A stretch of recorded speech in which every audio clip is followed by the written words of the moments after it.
Unidad 1, tema 2. Límites de funcionamiento del diodo y un circuito sencillo de aplicación. En el tema anterior, vimos al diodo con sus ecuaciones y gráficas fundamentales. En las tarjetas les dejo ese video. Y ahora voy con un pequeño circuito de aplicación, usando una batería de 12 voltios que alimenta un circuito. Pero no sabemos cuál es el positivo y cuál es el negativo, y deseamos alimentar el circuito de forma correcta para no dañarlo. Una solución será utilizar el diodo de esta forma: ánodo a un pin de la fuente y cátodo al positivo del circuito. Asumiendo esta polaridad, aplicando ley de voltajes de Kirchhoff, tenemos que el voltaje de la fuente es igual al voltaje ánodo-cátodo más el voltaje en el circuito que queremos alimentar. Para analizar diodos en este tipo de circuitos, les recomiendo asumir que están apagados, es decir, que están en circuito abierto. Luego se calcula su voltaje, y según la polaridad de ese voltaje, si es mayor o menor a 0.7 voltios, o se analiza en el modelo en donde el diodo se enciende en 0 voltios, sabremos si se enciende o sigue apagado.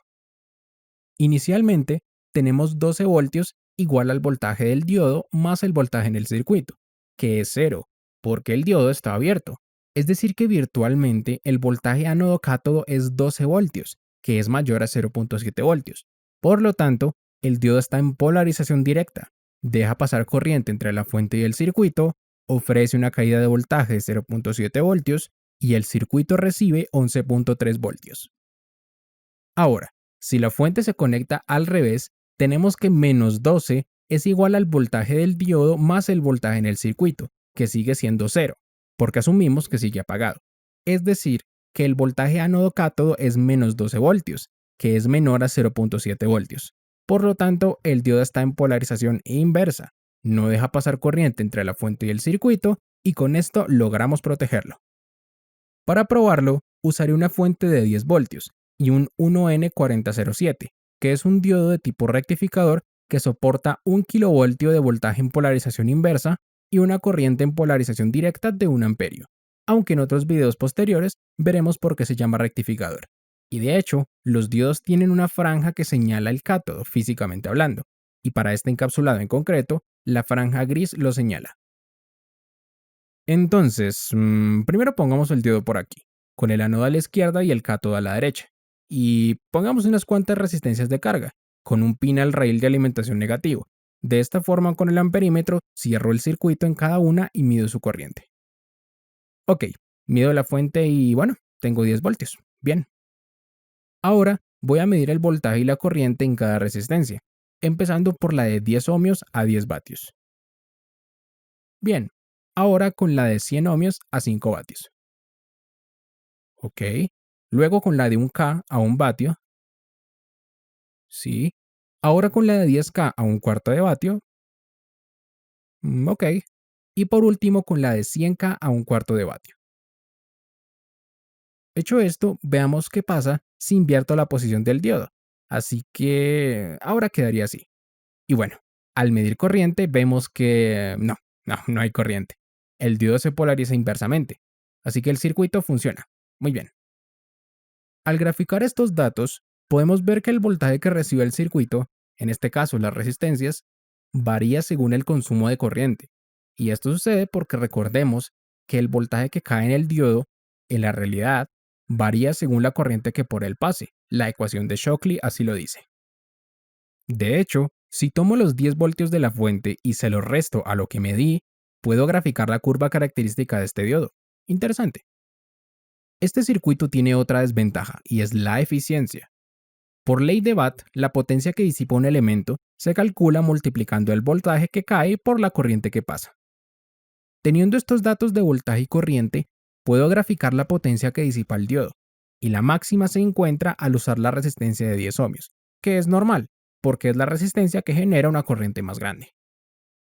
Si revisamos el datasheet, pues no aparece ningún valor de potencia que me diga la potencia máxima que puede disipar, pero sí aparece la temperatura de juntura, máximo 150 grados Celsius.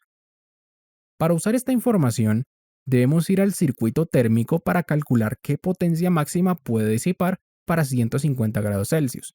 Y si no reconocen este circuito, en las tarjetas les dejo mi video hablando de él. Y la resistencia térmica entre la juntura y el ambiente es de 50 grados Celsius sobre vatio. Bien, recordemos que la potencia es igual a la temperatura en la juntura menos la temperatura ambiente y todo dividido entre la resistencia térmica. Al reemplazar, tenemos que la potencia es igual a 150 grados Celsius menos 25 grados Celsius, todo dividido entre 50 grados Celsius sobre vatio, y la potencia calculada es de 2.5 vatios. Sin embargo, ningún componente debería someterse a 150 grados Celsius. Existen factores de degradación que hacen que el comportamiento del componente cambie mucho si la temperatura sube considerablemente.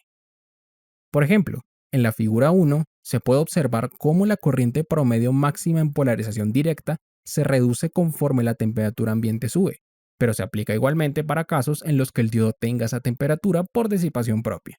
Y dentro de mi experiencia, ningún componente de baja potencia debería superar los 40 grados Celsius.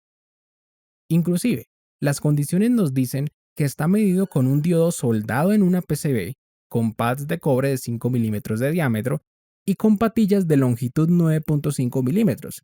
Es decir, que la propia PCB actúa como disipador. Si lo dejamos en una protoboard o algo por el estilo, pues las condiciones cambian. Por último, los diodos tienen diferentes encapsulados para diferentes ambientes de trabajo.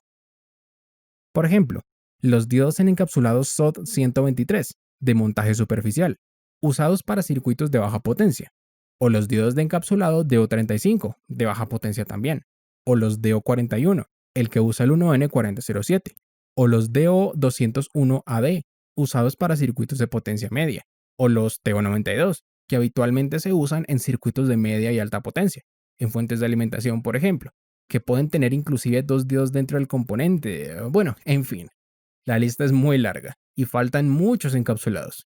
La idea es mostrarles la cantidad de encapsulados que se encuentran en el mercado. Bien, tema finalizado. Con esto espero empezar a abrirles un poco el panorama de los diodos, y en el siguiente video veremos los rectificadores de media y onda completa. Les habló Juan de Mundo Electrónica y nos veremos en próximos tutoriales. Chaito.